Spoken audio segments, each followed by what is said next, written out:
Episode 4, One Big Team. So grateful to be with a good friend, Wayne Sasso, who is an incredible mental skills coach, has a wide range of experience helping a ton of people in a lot of different environments.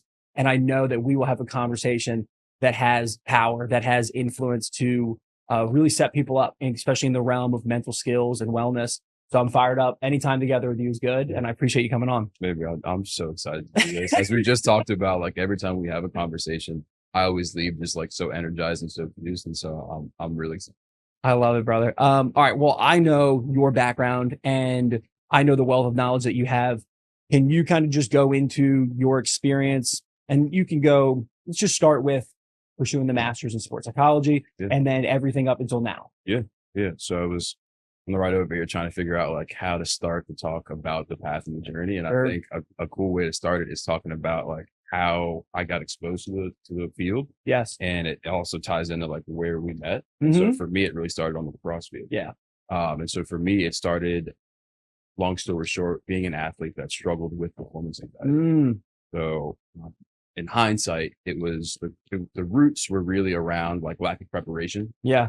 Lack of being intentional around my practice. Yes. And so how it manifests was like, I label it today as like pre-championship game level, like anxiety and jitters going into practice. Wow. And so it became something that really caused me to fall out of love with the sport. And so the aspirations of playing the game for a long time really kind of went by the wayside. Yeah. Went into undergrad as just an athletic training major, knowing that like helping was something that I was always interested in. Knew I wanted to be near sports. Yep. And so I went the athletic training route. Just by coincidence, the athletic trainers in that program take sports psych classes. Oh, wow. And so it was kind of like one of those aha moments of like, when I'm reading through these things, when we're having these discussions in class, like those are the conversations that really clicked with me. Yes. And so I kind of switched gears, went the sports psychology route. And it was funny. I was told that like, if I were to follow this path, you basically become a professor.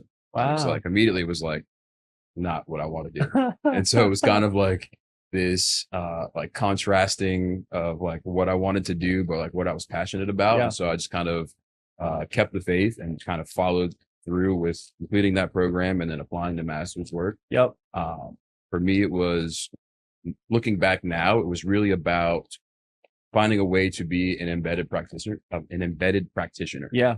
So one of the challenges for me as that young athlete was when I would go and try to work with resources, it was tough, going to a commercial complex, going to sit on a couch with somebody that I didn't know, trying to explain my background, trying to explain the sport and what the challenges were. And it was just so much more work. Yeah. And so what I kind of look at now is understanding that like, I didn't know it then, but when I was going through school, when I was looking at programs, like it was all about putting myself in a position to be that embedded practitioner that I needed as an athlete.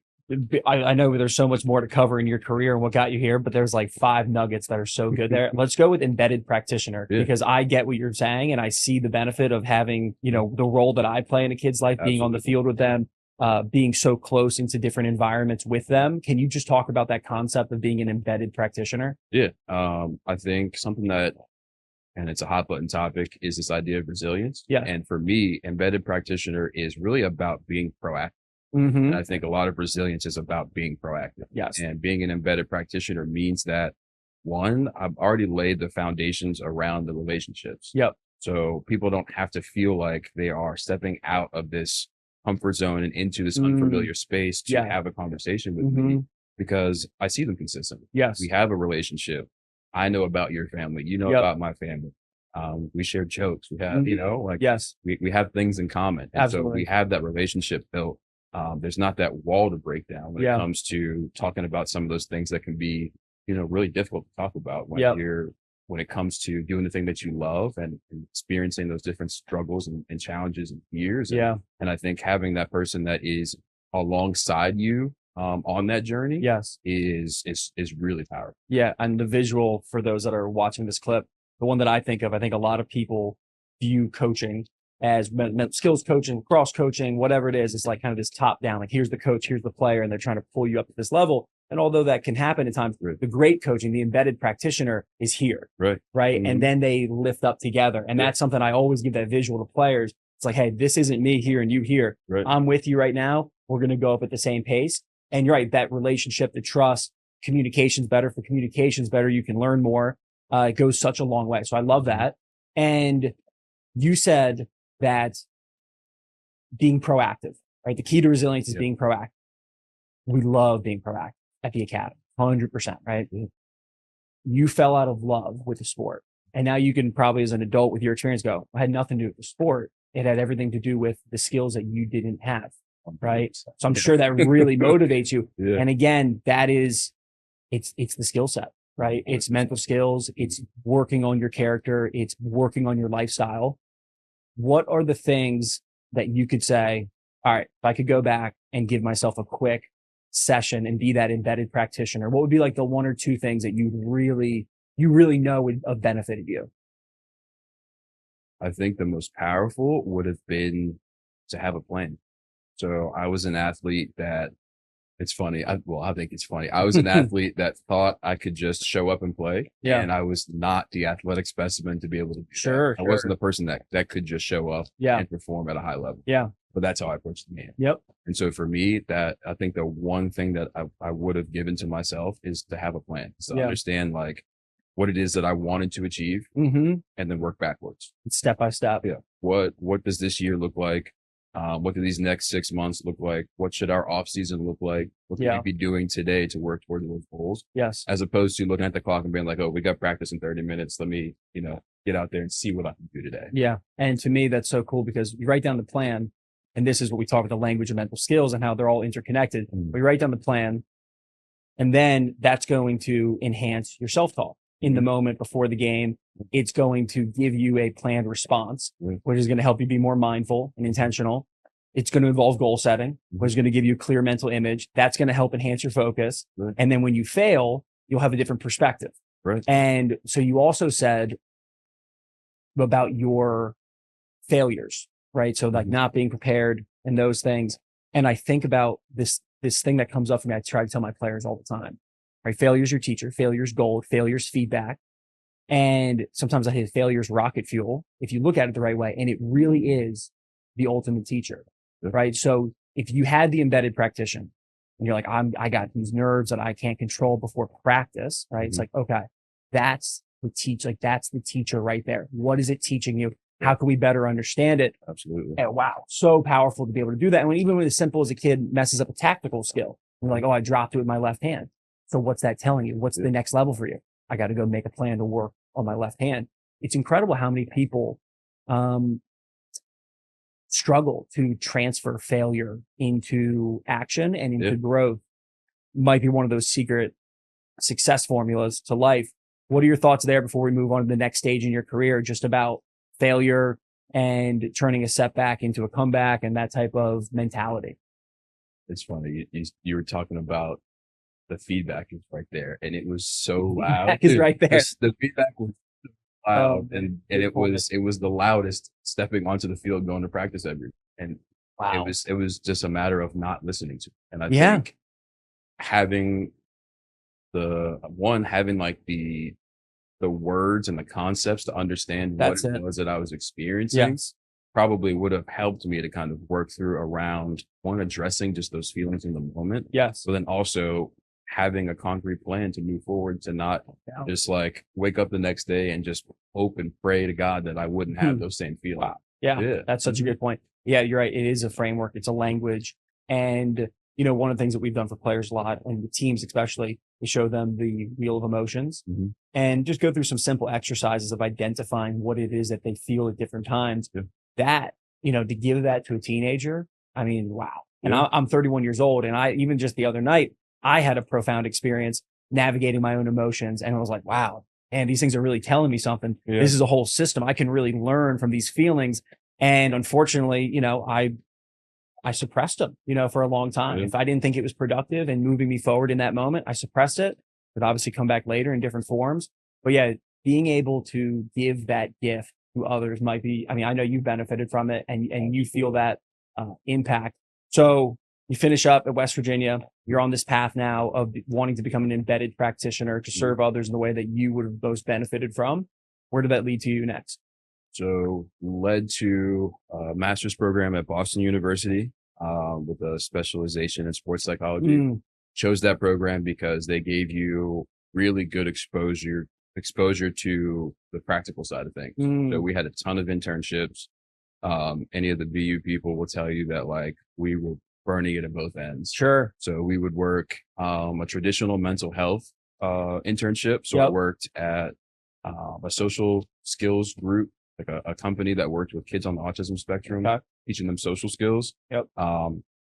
One of the best experiences I've had. And then another side of the internship was the sports psych stuff. So getting those reps at being an embedded practitioner with BU athletics or like one of the colleges around the BU area. So I got to work with Leslie University, the sister college in Cambridge of Harvard. Wow. And so it was just, again, being able to be within the environment, build those relationships, and then also get a chance to kind of get some reps at using some of those coaching skills that we were learning throughout the program. Perfect. Reminds me how important it is to get in the right room.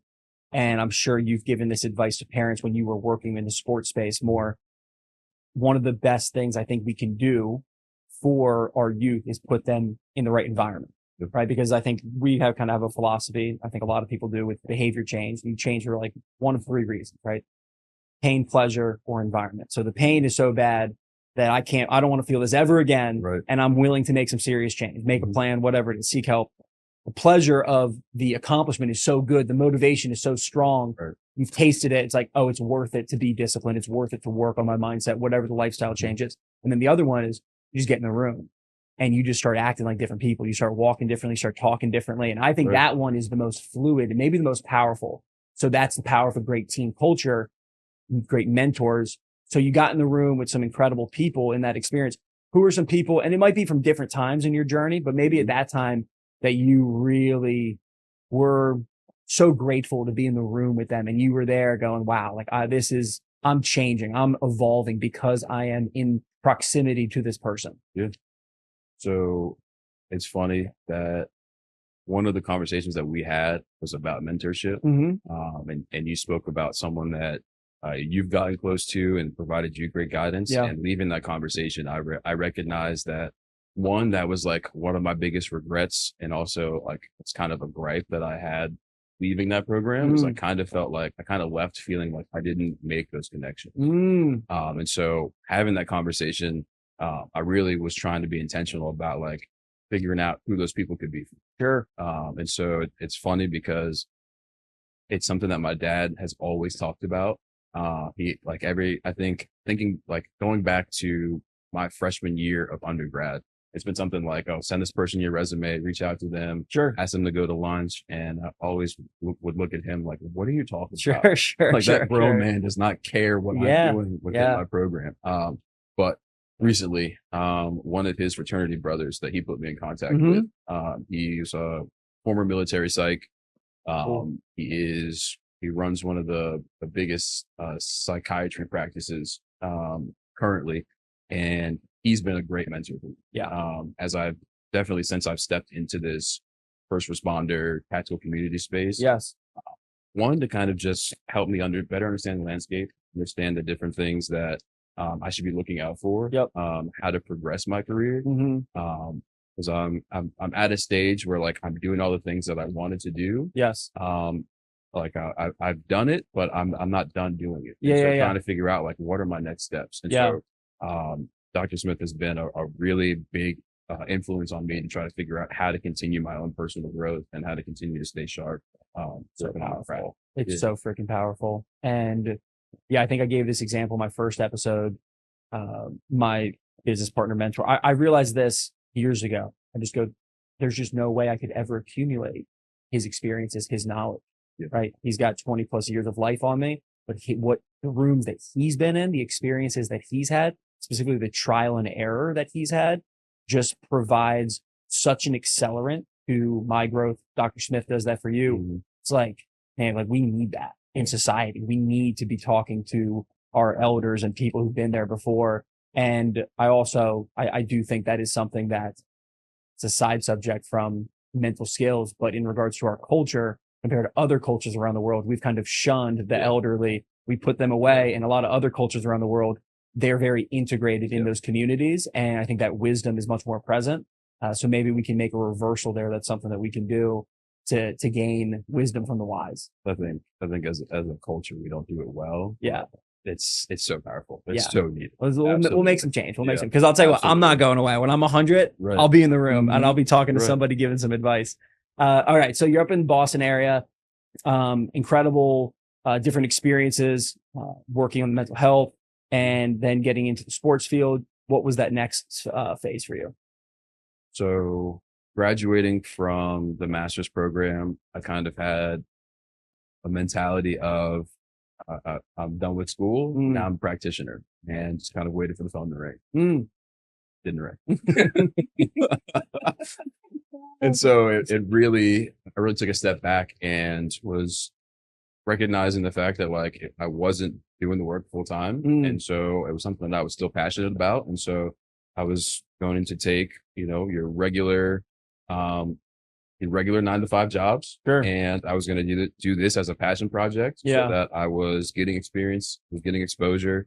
I was still able to get the reps of doing the skills. Yep. And it really went from, doing it for free, doing it for the fun as a passion project, to working part-time, and then kind of rolled into a full-time gig. Yeah. And so what that looked like was, there's a company outside of Boston, Impact Sports Lab. Yeah. And I got connected with the owners over there right before they opened. Yes.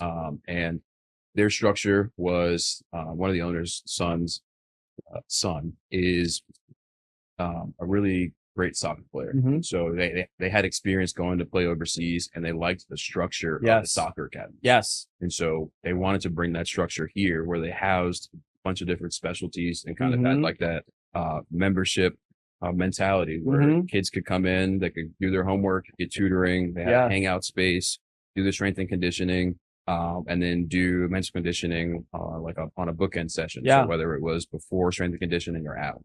Awesome. And so in that role, it was really, my goals there were really to give kids the foundation and like the exposure to mental skills. Yes. So maybe your kid is not really engaging in using the mental skills, but they have the ground. Yes. They've been talked to about it. The language, so that when things come up, they can respond appropriately. Yeah, which is huge. In that regard, I've worked with players and I've had sessions, my coaches have had sessions where things click. We give a skill, they apply it that day, and they go, oh, wow, I'll do this for the rest of my life. And I've also worked with kids in a mentorship role where we are laying the groundwork, and they might not just be ready to use the strategy yet, but then a year goes by and they're a different person now. And we know that had an impact there.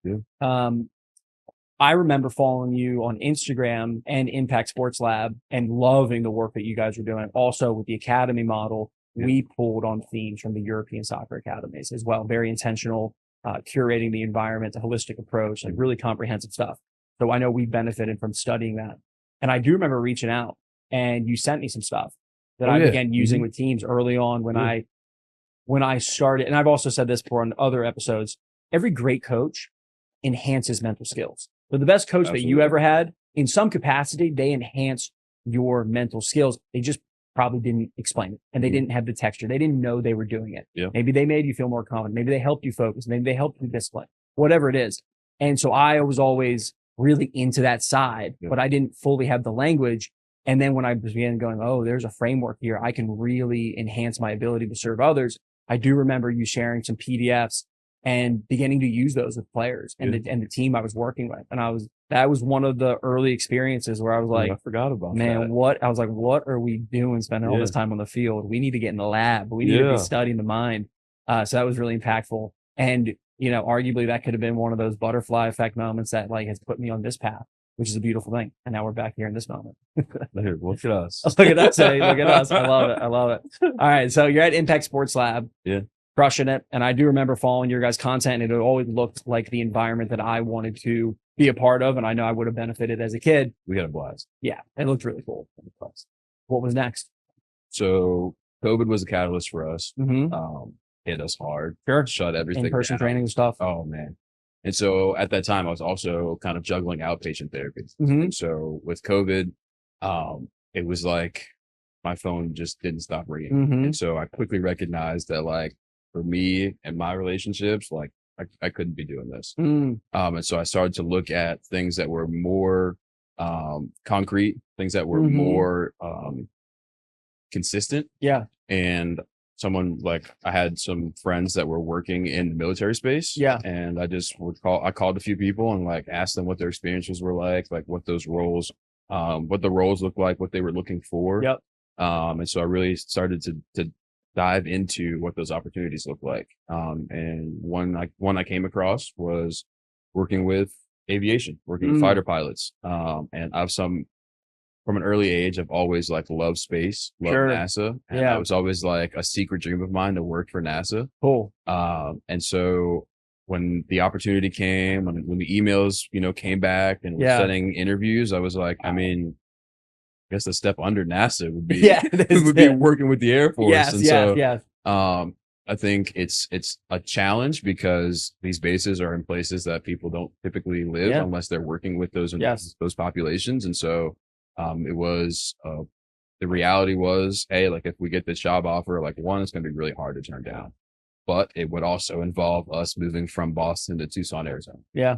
And so that was, that was a big test in its own, but the offer came and it was like, for what we want to do as me and my wife now, like that's what we want to do, where we see ourselves going and what I wanted to do with the career field. It was like, we couldn't pass it up. For sure. And so I was selling the car, packing up suitcases, flying to Tucson, living at an extended stay while trying to find an apartment and getting acclimated into working in the aviation community. Yeah. So I appreciate hearing that, because I think probably social media does this to us, where we just assume everything's a highlight for people. Oh, and like staying in an extended stay for an extended period of time and selling the car, unknown future. Like takes a lot of courage to do that, and a lot of resilience and practicing the skills that you're talking about in a really important, lot of faith, really important stage of your life. Yeah. And so I appreciate you sharing that, because I'm realizing as you share that, watching you go and do that, I probably just assumed it was way easier. Like, oh yeah, like cool, just there you go. Everything's easy. And I know for me personally, I lived in San Diego this spring and I got out there and I had this assumption. I didn't realize until I got there. Yeah. I had this story. I was telling myself like, everything's going to be easy. Like once I get to California, everything's going to be easy. And I got there and things were really hard on an interpersonal level. The environment, just different things were challenging. And, I just think we forget how much of life can be a bit of a struggle. Oh, yeah. There's beauty in the struggle. And that's really where the strengths come through. And that's what makes the highs so beautiful as well. Yeah. All right. I do have a quick thing about NASA, and then we're going to go into like what that role looked like, because I'm fascinated by it. So college, I knew I wanted to be a teacher, coach, mentor. So freshman year, they go in, they ask you when you're filling out your bio, what do you want to be?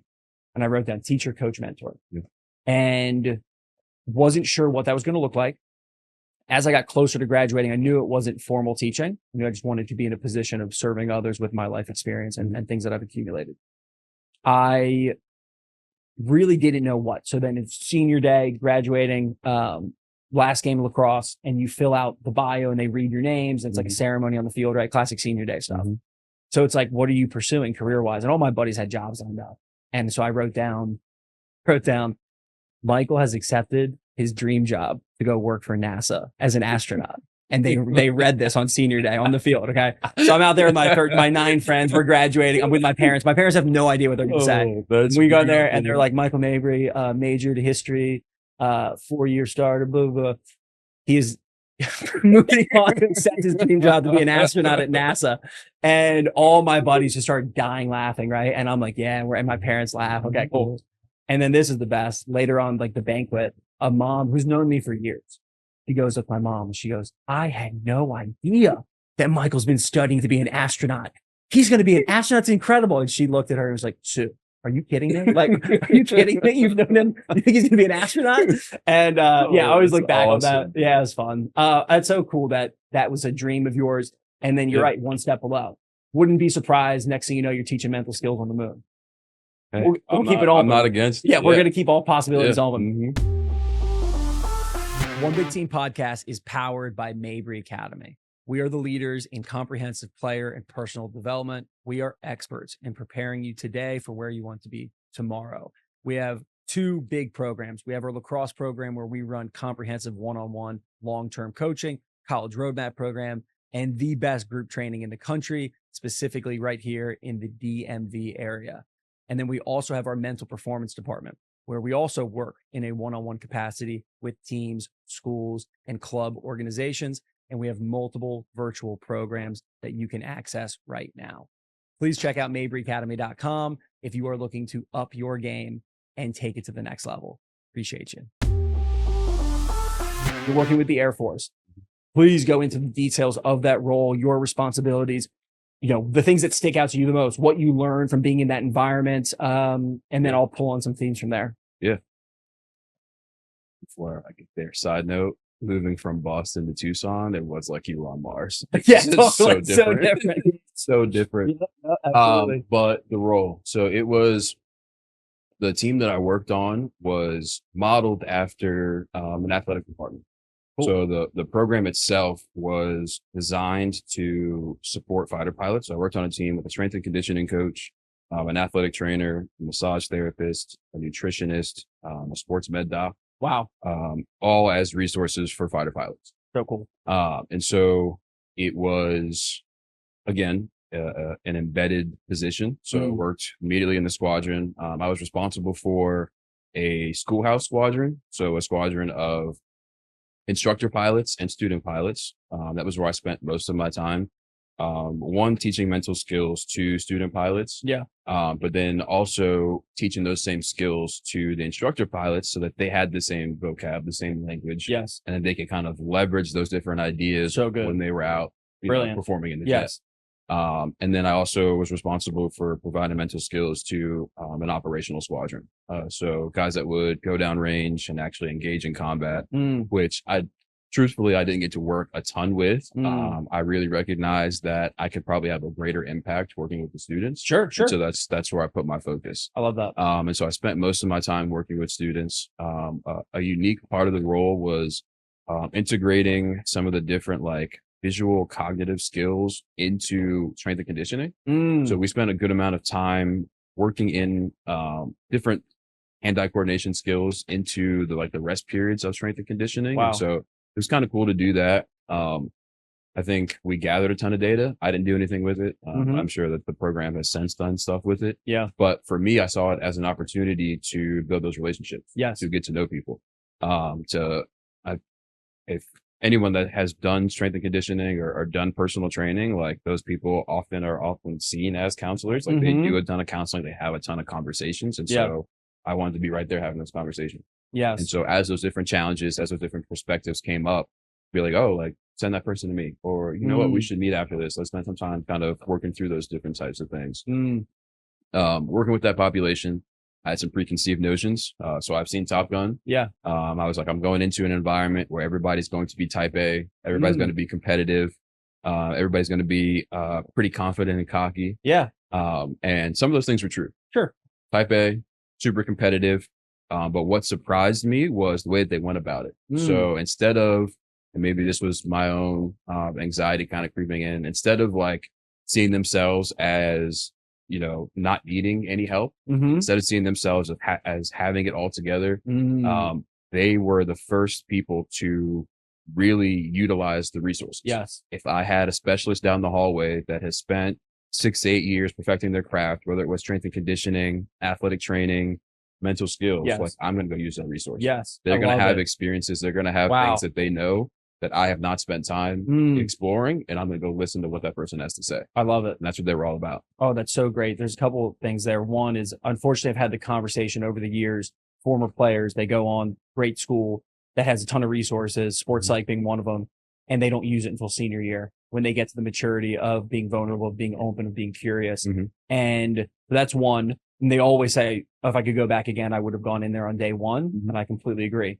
And then the other one is, a lot of times when we are talking to potential clients, teams, high schools about what we do, there are some coaches, athletic directors who go, yeah, but do the kids like it? Are they into it? Are they going to understand it? Right. And I'm like, stop. Right. Yes, people are curious. People want to know these things.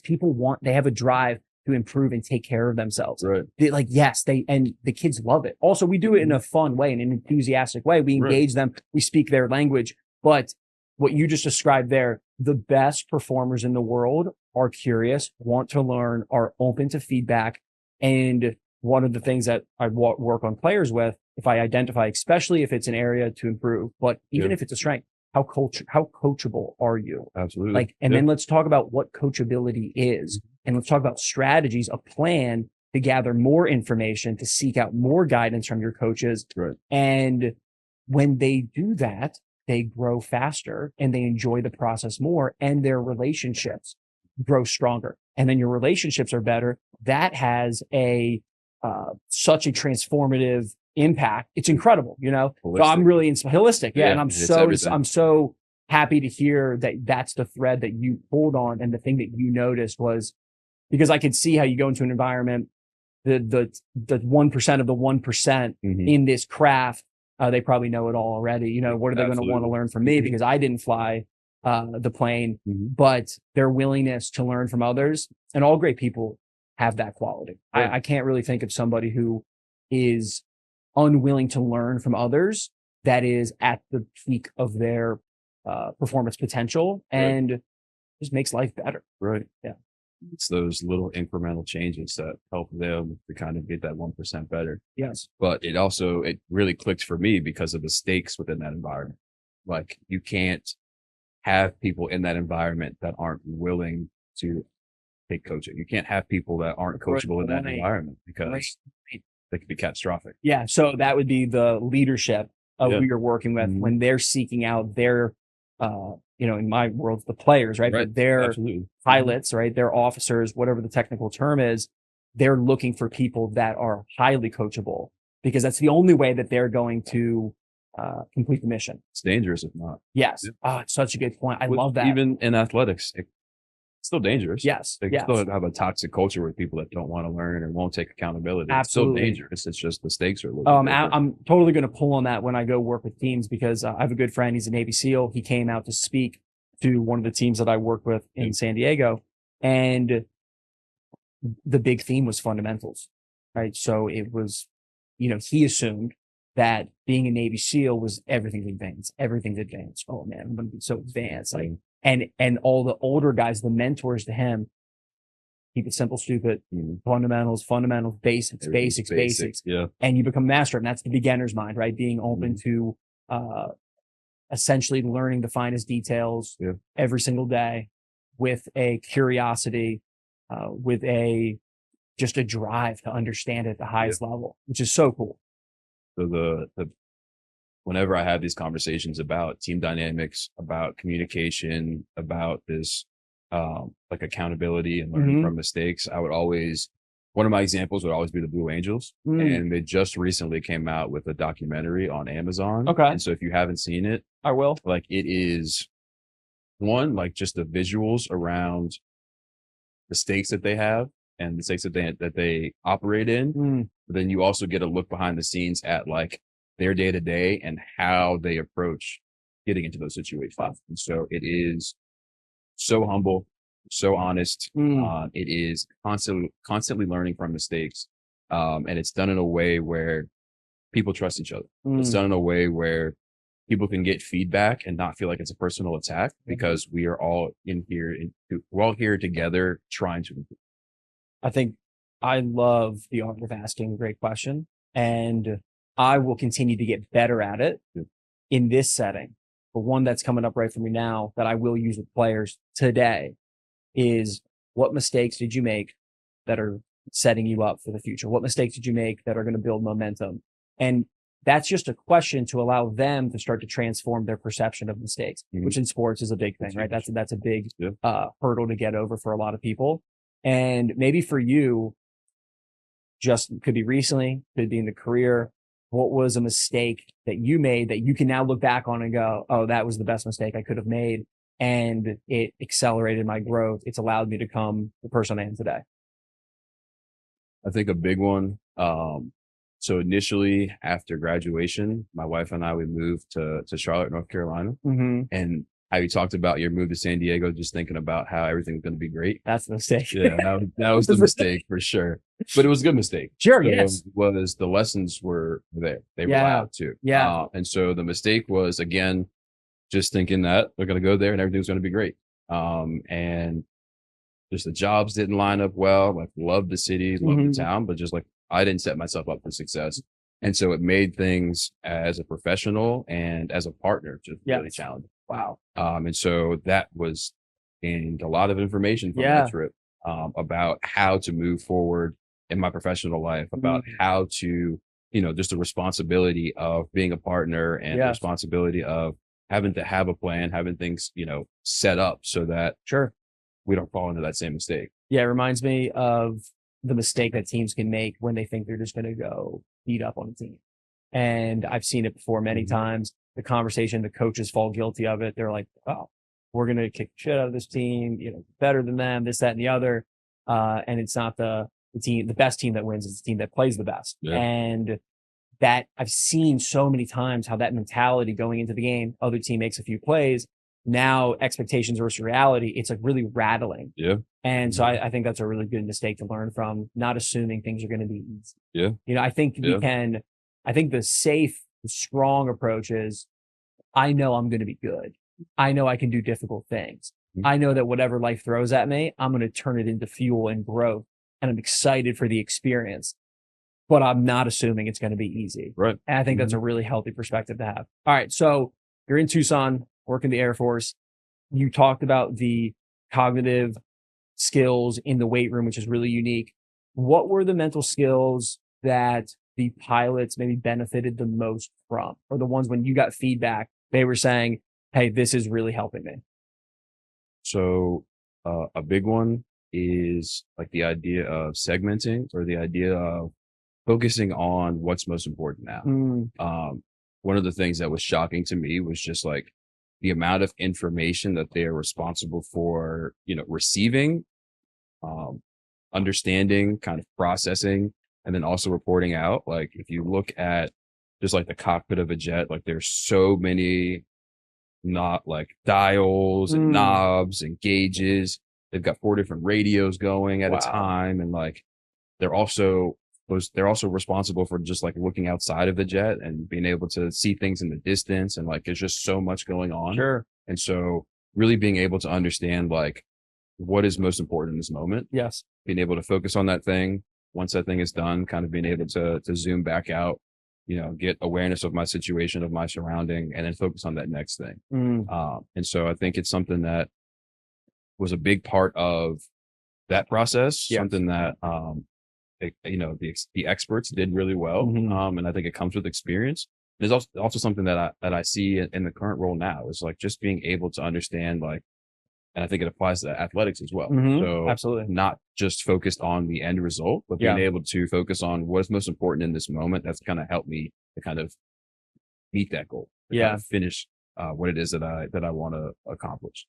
Not just for performance too. This is like for just joy, and quality of life. And I think about the quote, a means to an end, right? Doing something just for a specific outcome. And I think we can fall victim to that a lot in our culture.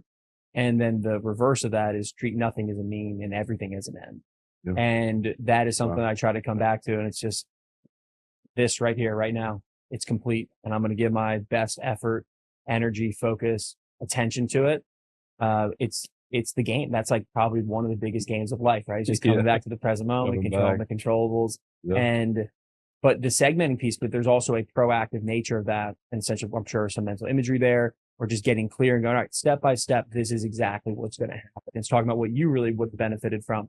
All right, an hour before the game, this is when the practice, this is when the nerves are going to kick in. This would be the best response.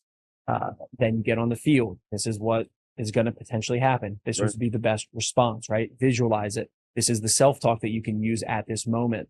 And man, when we have that framework, we can really, really step into more of the present moment and the best version of ourselves, which is, to me, the coolest thing going. Yeah. Like you said, like there's a lot of layers to that piece of that mental skill. And one of the ones that I saw a lot was around making mistakes. Mm-hmm. So athletics, that environment, in aviation, the environment that I'm in currently, like a lot of time is spent in training. Yes. And a lot of time is spent making mistakes. Yeah. And I think in every environment that I've been in, helping people to see the mistake for what it is, gain the information, let it go and get back to focusing on what's most important in the moment has always been a huge challenge. And I think that's another one that's kind of baked into that idea of like segmenting or being able to focus on like what's most important is being able to sit with that mistake, learn from it. You know, it's okay to be frustrated that you made the mistake and then shift to where you're supposed to be. Yeah. Reminds me, and before we go to that next stage, I think where you're at now currently, you know Rob Dyrdek, right? Yeah, right. Yeah. So he was, a big TV personality, famous skateboarder, famous reality TV shows, and he's like absolutely transformed himself into, I think he's on his way to being a billionaire. And he's have you seen him? And like the way that he has designed his life, is the way he talks about it, is incredible. And one of the things that he said that I love, he said there's 3 states of being: reactive, proactive, and magnetic. So reactive is when you don't plan and you don't act with intention and you act out of fear, or you are living too far in the future and you miss the present moment. You mess up. So now you have to react to the mistakes that you've made, right? So you're playing catch up. Yep. And then proactive is you're planning, you are taking action that's aligned with setting yourself up, and it feels good. And that's like where we're going to spend a lot of time. And if you do that really, really, really well, you can get to this state being magnetic. And that's when you are able to be completely present. You've built the systems around you. Right. You are like one with the universe, as probably he would say. And I've played plenty of reaction as somebody who's here, as somebody who's there. I've done it, but I do find myself getting much better balancing between the proactive and the magnetic. And yeah, just a thought that I felt called to share. I think it's a cool perspective. And also seeing him transform as someone who used to watch on MTV, being really silly, to someone who almost every word that comes out of his mouth is just so sound with what feels right about lifestyle, about mindset, is really cool to see. I think seeing people change and evolve is, it's very inspiring. It's funny. That's exactly where my mind went. It's thinking about how I would be watching Robin Big, coming out, like getting home from high school. Yeah. Like seeing him on the podcast now, it's like so cool. It's wild. Yeah. But it really is. You start to kind of realize that like that genius was always there. And like you can kind of see it in some of those different avenues that he was in. But it's like, I never would imagine that you would be seeing him, presenting the way that he presents now. And it is really cool to see. Yeah. I love that. All right. So wrap up at Tucson. What was that next stage, and where is that taking you? Yeah. So I think it speaks to that planning aspect. So, part of moving to Tucson was me going first. So I think the way it shook out, I went maybe like 6 months before, my wife came out to Tucson, just so that like, I knew that she could be home and not have to deal with all of the uncomfortableness of trying to get established. Yes. So there was some planning around that, but the whole move to Tucson, we agreed that like, it would be something that we would do for 2.5, 3 years. And then we would figure out how to get back to the East Coast. And so whether that was in a mental conditioning or sports psych or cognitive performance role, or whether it was just, taking a more traditional route and kind of switching gears until we could find something that was more suitable for my background. And so I attribute us getting back to the East Coast and getting into this role really to her, because it was something that she brought to the table as like what she was comfortable with, what she wanted to plan around. And so because that was her planning and her guidance, I was like, okay, so that was kind of around the time of where I started to look at the different opportunities back on the East Coast. And so it just happened that there was an opportunity with the company that I work for now, with an on-site, again, an embedded specialist role. And I almost didn't apply to it because... What is the role exactly? So the company that I work for is O2X, and they have on-site specialist roles. And so it is very similar to the role that I was in within Tucson. Like you could be an athletic trainer, strength and conditioning coach, a nutritionist, or a mental skills or sports psych background individual. and it just kind of depends on what the need of the client is. Yes. And so I came across the job posting, and I knew that this company didn't have mental performance on-site specialists. And so I was like, maybe they're just trying to, test out the field and kind of see, the talent pool, see who's out there, because I knew for a fact that they didn't have anybody in those roles yet. And so I was like, you know what, I'm going to apply to it on a whim. Long story short, it ended up being the first role that they have put in place. Yep. And it's an on-site specialist role working with Arlington County Police Department here in Virginia. And so it looks very similar. So I spend a good amount of time working with early officers. So I spent a lot of time working with pre-academy officers, so officers that are just been hired and waiting to go to the police academy. I spend time with officers when they come back from the academy. So one of the most challenging times for them is what they call FTO, or field training. And so it's where they are expected to do all the duties of a solo patrol officer, and they get assessed. So they have a field training officer that rides with them, and they do some teaching, they do some coaching, but ultimately at the end, they're expected to be able to do all the things on their own. Got it. And so they go from having this, very team-centered environment that is the academy, to just being an individual needing to perform on their own. Wow. And so that's really unique. Yeah, very parallel to what I was doing in aviation, because you have individuals that are now flying a solo jet, sometimes for the first time, and expected to perform. And so there's a lot that is, baked into those expectations and the pressure. And so I spent a lot of time working with those individuals. And again, it looks very similar. So part of it is like classroom education. So getting some fundamental, some groundwork around the vocab, the science around some of the different things that they may experience when it comes to stress, how to mitigate some of those different things. Yeah. And then we follow up with one-on-one meetings so that we can really drill down on their individual experience. So we can really understand, like, these certain skills, like your mindset is awesome, your confidence is great, but you hold a lot of tension. Yeah. Why don't we just focus on, doing some PMR? Why don't we focus on being aware of where you hold tension? Yes. And then being intentional about relieving some of that tension. Amazing. Can you talk about PMR really quick? Yeah. So PMR, progressive muscle relaxation, is a strategy that is a physical strategy. So it's you kind of tensing your muscles intentionally, holding tension where you tend to hold tension when you are under stress. Got it. And then relieving that tension. So you're actively releasing that tension, where you would kind of hold it without being aware. Yep. And so it's something that we couple with a breathing exercise. And so it's really about, like, slowing things down for yourself, taking a deep breath, and then just relieving some of the tension that we're holding. Can we do it right now? We do so? Yeah. You can either guide me, or we can both do it however you want to do it. So one of the things that I like to ask is, like, where do you hold tension? Sure. And so for some people, they have no idea. Other people, like, in my shoulders. Yeah. I think, I had an experience the other night, and it was definitely just weight on my chest. So it didn't feel like my, pecs were like squeezing up, but there was anxiety, there was fear in my chest. Yeah. So I would say that most recently, that was something that I noticed. So for me, I know that I hold tension, like, in my shoulder and in my traps. Yep. And so what we can do is just have you inhale, and then I'll have you pull your shoulders and your traps, like, up to your ears. So inhale and just hold here, and exhale. Kind of shake out and relieve some of that tension.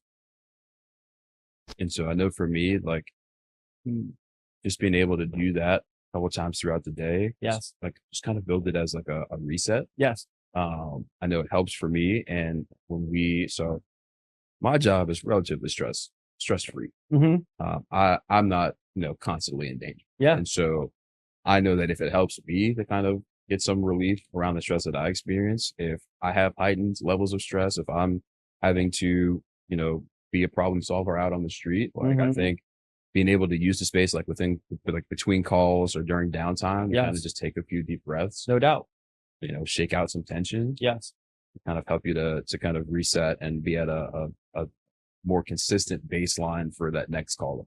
Are you familiar with non-sleep deep rest, or yoga nidra? Yeah.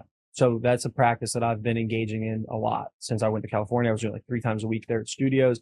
Now I'm back and I'm just doing it on YouTube, and 20 minutes here, 30 minutes there.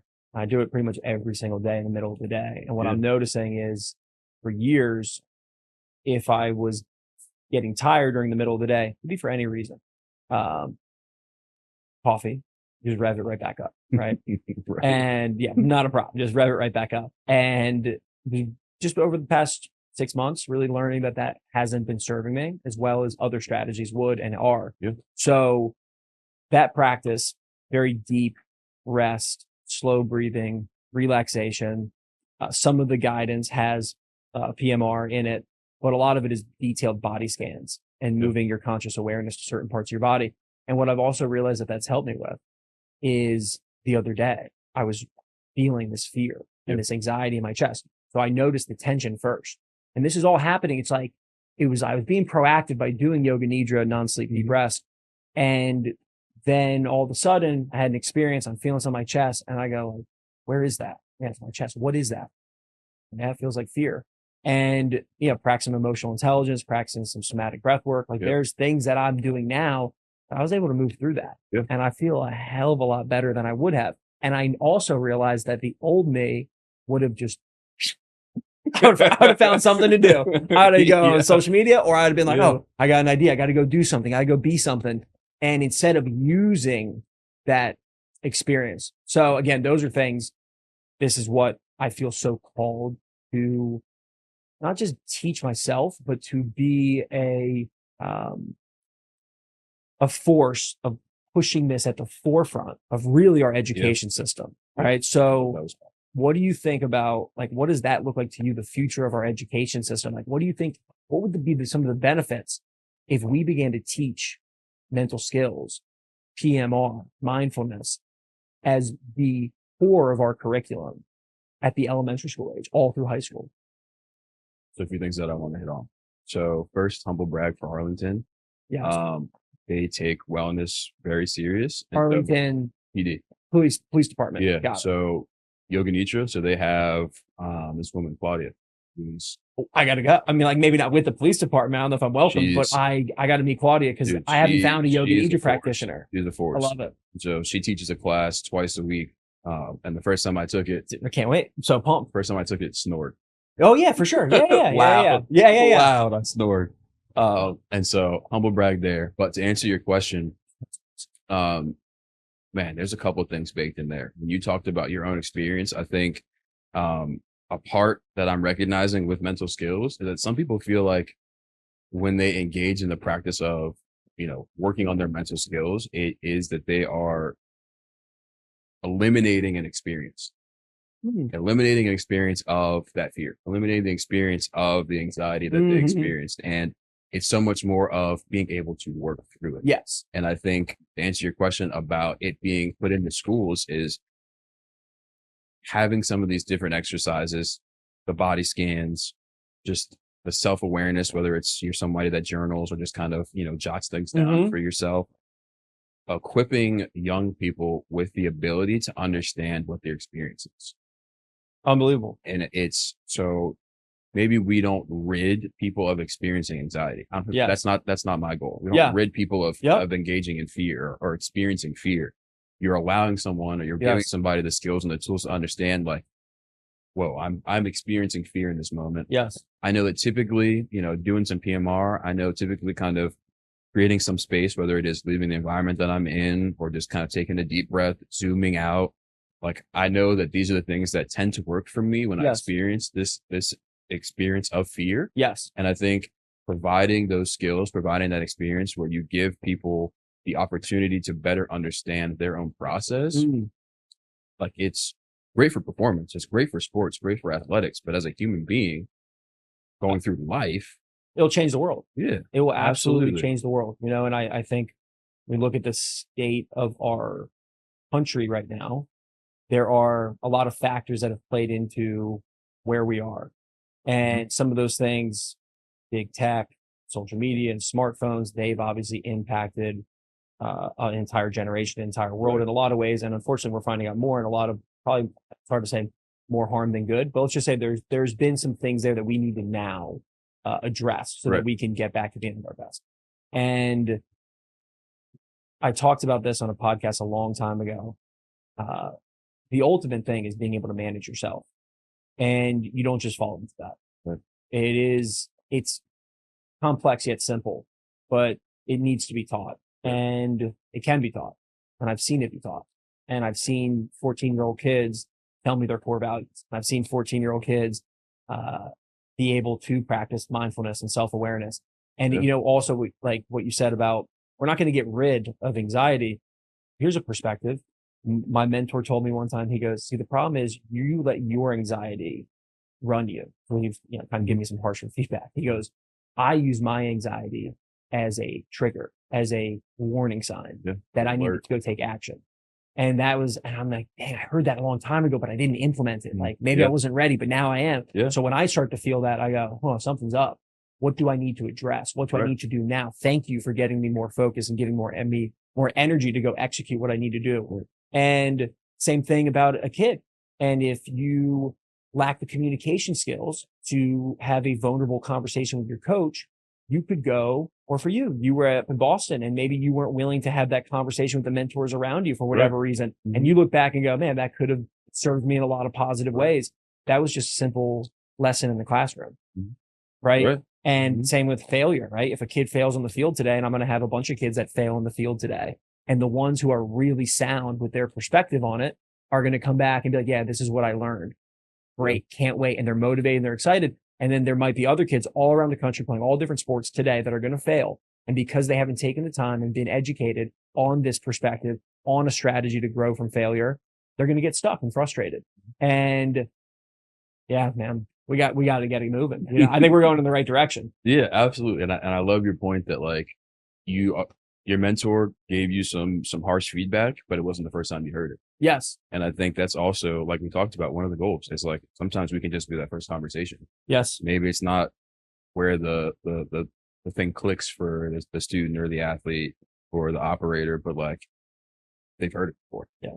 It's like, oh, like I wasn't equipped then, but I'm here for a second and the third time. And like, now I've got a little more experience with, whether it be a positive result or a negative result.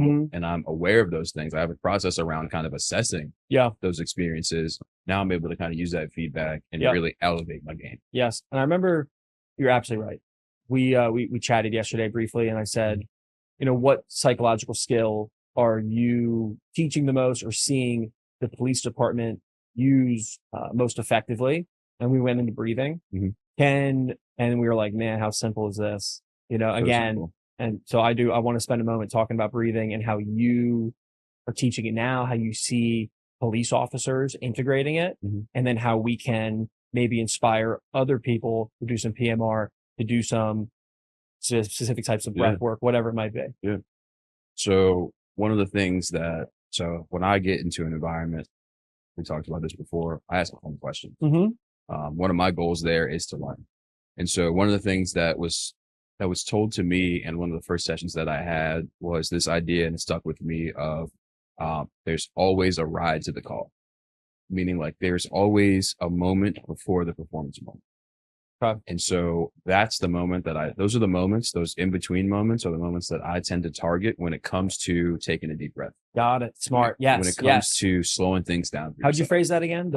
There's always a ride to the call. A ride to the call. Oh, okay. For a police officer. Right. Yes. You are going there. Got it. Oh, so good. Okay. And probably for everyone in life too. Vast majority of experiences, there is that moment, that gap in which you can practice a skill. Right. Got it. And so for the people that were already implementing the skill of using a deep breath, it was in the times of like before getting up on the radio. Yeah. So one of the things that I learned is, and this was also applicable to the aviation community, a lot of how you're performing is assessed on how you communicate. Yes. So yes, there's body cameras. Yes, they can see what you're doing in real time, but they're listening to how you respond. So if you're elevated, if your voice is shaky, you're not making sense, that's an indicator of like, okay, we need to give this person some support. And so if it's a situation like that, great, you get the support that you need. But if it's something where you're realizing that that's how you respond every time you have to take some action, then that's a moment for you to kind of always, get a rep of taking a deep breath before I get up on top. Yes. Taking a deep breath before I try to communicate, because I know that from my experience, my communication gets wonky when I get under stress. Yeah. So why don't I, in my ride to the call, when I'm getting ready to get up on comms, take a deep breath, give myself that extra second to think about what it is I'm trying to communicate, be efficient, and execute. Love it. And so it's something that is implemented in those moments in the ride to the call. And then also just like within downtime. Yeah. So when I'm done doing work, when I have a moment where it's, when I'm in a moment of physical reset, where like I'm going to go back to my staging area. I'm going to go back to the place that I go to write my report. Yeah. Where I'm, in a sense resetting. Yes. Why not reset physically and mentally as well? Yes. How much has what you've learned and applying it to yourself benefited you in your life? Oh man, I am my first client. Yeah. Yeah. Like it is. And it was, so I laugh because there was an experience yesterday that I was like, we have to talk about. And we talked about it briefly yesterday. And I was talking about imposter syndrome. Yes. And so it was something that I think I experienced early on, talking about that experience in lacrosse. Yeah. And it's something that as I've moved in and out of these different communities has been something that has always been an experience. Yeah. So when we talk about this idea of not necessarily like completely eliminating the anxiety or the fear or the experience, but having a better understanding of what's happening and being able to address those issues. Imposter syndrome has been a big one for me that I've consistently experienced. And so one of the ways that I've, attacked that challenge is through perspective, through shifting my perspective. Yes. And so just yesterday, so I had the opportunity to work with one of the federal agencies in the area, and it was kind of like a last minute thing. Yeah. I got the slides like late at night. And so I'm talking about something that like is not really my material. I'm filling in for somebody. I'm speaking with this group, a high speed group. Yeah. A group of high performers. And immediately you get that feeling of like, I don't want to come off as a fraud. I don't want to be the thing that's just scheduled before lunch. And kind of just tune out. They don't take anything from it. Yeah. And so that experience of imposter syndrome creeped in. I remember, so I had to get up at 4:30 yesterday. I remember my initial thought, very first thought that I had when I woke up, I could call in sick and it's just be done. I can call in sick and then just this whole experience. Yes. Yep. And I laugh because it's one of the conversations that we've had. And I think for some people, it sounds kind of woo woo, is that idea of like, I get to. Yep. And it's been a turning point for me. Yes. Instead of having the mindset of, I have to go drive an hour, work with a group that I've never worked with relationships that I don't have, try to make an impact. It's like, I get to go work with this community. Yes. Me, the person that wasn't even sure that I was going to go to college. Yeah. The person that wasn't even sure if I was going to do skills as a profession. The person that, worked with youth and high school athletes. I'm going to go work with this group. Like I get to go do that. Yes. And so it was something that I think sometimes when you hear this idea of like, no, it's not, I have to, I get to, like, it sounds like fluffy, but like transformative. Yeah. 100%. When you're able to really tie it to the things that matter to you most, that perspective shifting, is so powerful. And so that was an example in my professional life. Yeah. I also want to throw out one in my personal life. Please. So, we had our first child in March. Yeah. And so we are brand new parents. We have a 3-month-old. Yeah. And one of the conversations that I had with my wife, Monica, was getting up at 4 a.m., having to tend to the baby, having to tend to the baby, right? This idea of having to. Yes. And there was a moment where, baby falls asleep. I'm on the couch. It's 4:30 in the morning. Like I didn't even bother to turn the lights on, and I can just feel her breathing in my neck. And she's finally gone to sleep. And I just start laughing to myself. Because this idea of like, man, how many nights am I going to be able to actually have this experience? Yeah. Being able to shift your perspective in that moment of like, I have to get up, and like, why can't this baby just sleep through the night? And really being able to be like, oh no, like I'm her dad. I get to be this little human being's dad. Yeah. So for me, again, that ability to perspective shift and really see it as something that like is important and matters to. Oh man, is extremely. Yeah. And then focus plays into that. Self-talk plays into that. Planning plays into that. Time plays into that. Mentorship, conversations, all these things that we've been talking about play into helping you get back to the present moment, helping me get back to the present moment. And perspective on this episode, it could just be two friends getting together, talking, and like, yeah, maybe it helps a couple people, or perspective is like, this could really help a lot of people. Yeah. And the energy behind it it will have a profound shift in the way people prioritize their mental skill development, their lifestyle. And then again, that larger shift occurs and we live in a better world. Right. So that's the perspective that we're going to take. This was awesome. You're the man. We're definitely going to get you back on because I know that there's so much more we can dive into. Every time, like I said, it's always great talking to you. And I always leave with, a refreshed perspective, some things to think about, and just feeling, refreshed and juiced to get out. So I appreciate you, brother. I feel the same way. Where can people find you on Instagram? Because I know you're at times become more active on social. Yeah. So my Instagram handle is Mental Skills U. Awesome. And personal Instagram, I think it's Wayne X Sasso. Cool. And so I like to kind of post some anecdotes around like how the work that we're doing can be applied in the context that I'm working in. Very cool. But also just like some examples of like these different skills across different areas of performance. Love it. All right. Go follow Wayne at Wayne X Sasso and Mental Skills U. Obviously follow, share One Big Team podcast with everybody, because we're trying to make a change here. Appreciate you guys so much. A lot of fun. Catch you next time.